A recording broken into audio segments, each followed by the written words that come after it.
standpoint, is so important to release music.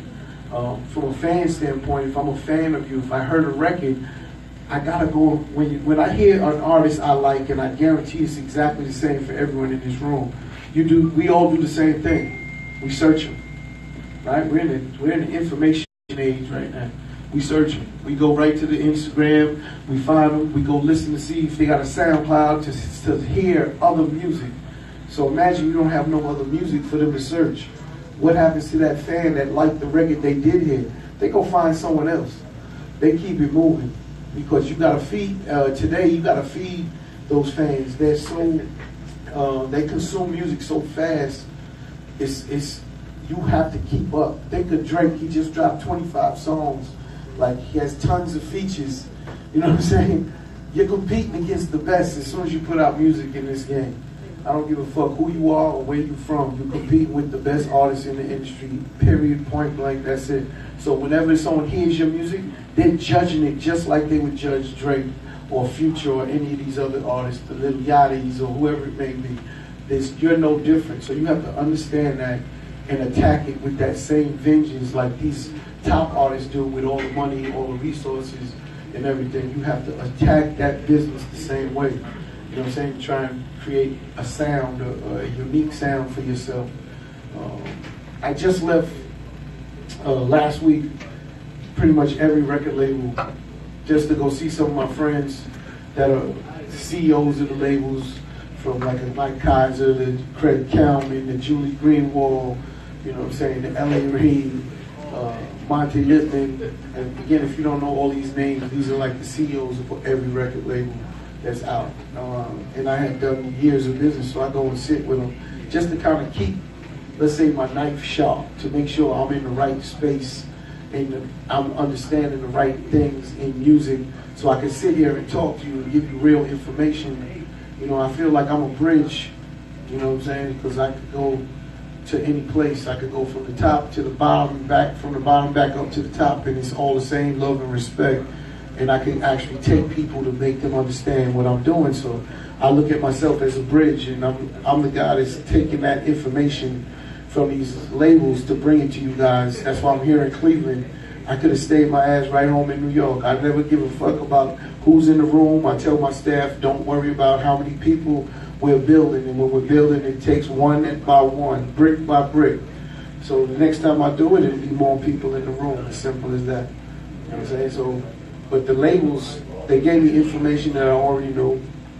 And a lot of you guys all have music that you love. And the sad part about today's industry is they're not looking or listening to the music from the label standpoint, like how good the record is or how talented the artist might be. They're looking at it from a straight numbers standpoint, engagement.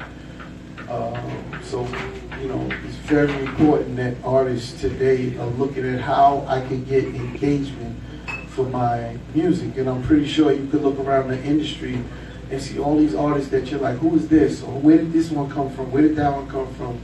And their numbers would always pop. And that's why they got a deal. It's not because of the music, but they have an audience. So I never like to say I don't like artists, because there's an audience for everybody. You know, the internet did that. There's a market for every artist in this room. And a lot of people will fuck with the music you make, but they got to know where to find it. And your job is to help them find that sound that you're creating so they can enjoy it and fuck with it as a fan. And if you understand that concept, you understand exactly what the fuck I'm doing with Adventure Music.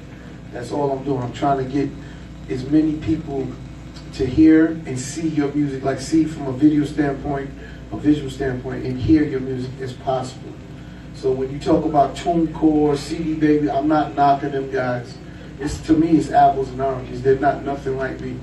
And most of my clients that are on Adventures, I'm close to 3,000 artists on this platform already, and I just really feel like I'm just starting.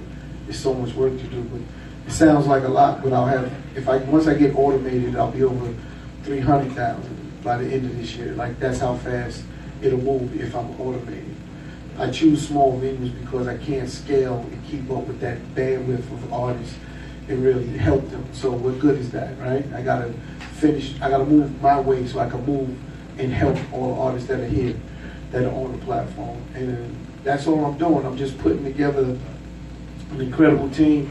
Every city I go into, I leave people behind to help me in the market that I just left, you know, on the ground floor. And I'm approaching from digital. And these are, to me, strategies that you won't see in any other platform but me. You won't see no other CEO, that's for damn sure, coming into the hoods, fucking with all the artists, talking to them, and putting up with the time and energy that I do for all of you guys. I tell everyone in my staff, if it's not helping an artist, don't tell me about it. You know, I'm not worried about adventures from a company standpoint. Me helping and empowering all the artists will absolutely make adventures the biggest business in the game. It will change the music industry. That's what it's going to do. So it's just a matter of time. You know, I can't just do it overnight. It takes time to build and keep going. And it's all my money. There's no sponsors. If you see Vibe here or Hip Hop, Lock a Dome, Highly Unique is an independent radio station I own. We own about 28 of those across the country, just to help artists get seen and heard through those platforms. But Vibe is a company, again, I know all the people there. They'll give me articles. I didn't put all my relationships on the backdrop. I just picked a few. Ray and Benzino, they're in big trouble, but you know, I support my brothers regardless. You know what I'm saying? That magazine is still in trouble. And Lock the Dome is a company that has about 180 million eyeballs on it. They buy ads. So I could actually force them, I hate to use the word force, I have relationships. So I have a relationship with them that will absolutely allow me to get into that 180 million people that they deal with. They buy ads from every magazine across the country you could think of. So it's a huge company. They're based in St. Louis, Missouri. And I have a great relationship with them. So I just put a few things to understand, artists to understand, like the impact I'm trying to make to help you get seen and heard in alternative ways. Think about how many artists are in this room right now. Record labels can't sign everybody. There's too many artists. TuneCore has over 2 million artists on it. Y'all know who TuneCore is? I keep saying their name. I want to know if y'all know what TuneCore is. Y'all know?